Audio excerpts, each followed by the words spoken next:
So ito na nga pala guys, yung tutorial kung paano maging 3D view yung mapa ng ating Mobile Legends kasi yung ang dami nagre-request. So watch nyo na lang guys.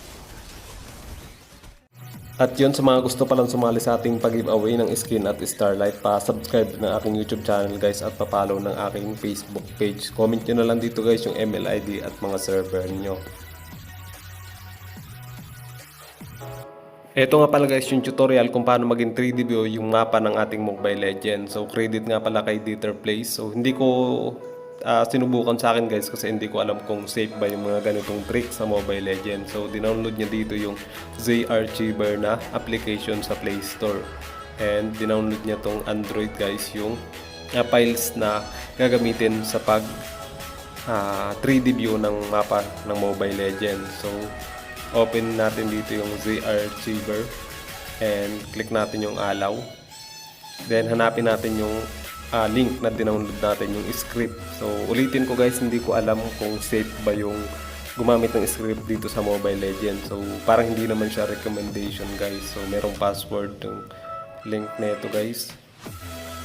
So ito guys yung password ng link. So, tatry kong ilagay yung link dyan guys sa comment section. Then, i-copy natin dito guys sa Android. Sa loob ng dito, data, Mobile Legends, files, Dragon, assets. Ito guys yung mga document. Dito natin i-copy guys yung link. Document, Unity 3D guys. So, ito guys, i-copy na natin dito yung link. Or yung files na natin guys kanina.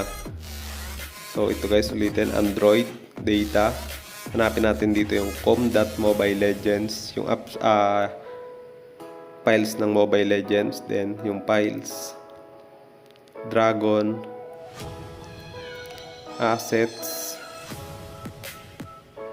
then yung document. Dito natin i-copy guys yung link na dinownload natin para maging 3D view yung mapa ng ating Mobile Legends. Then i-paste na natin dito guys. Click natin tong green and apply to all files and replace natin guys.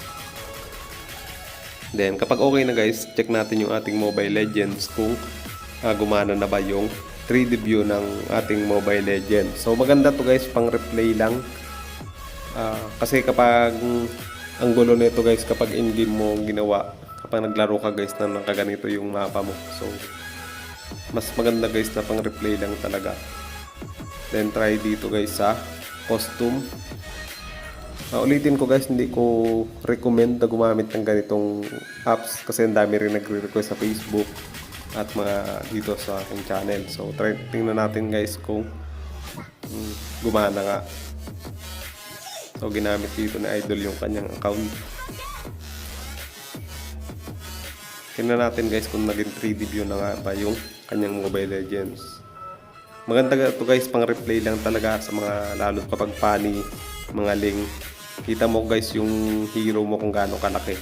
So ito na guys, gumana.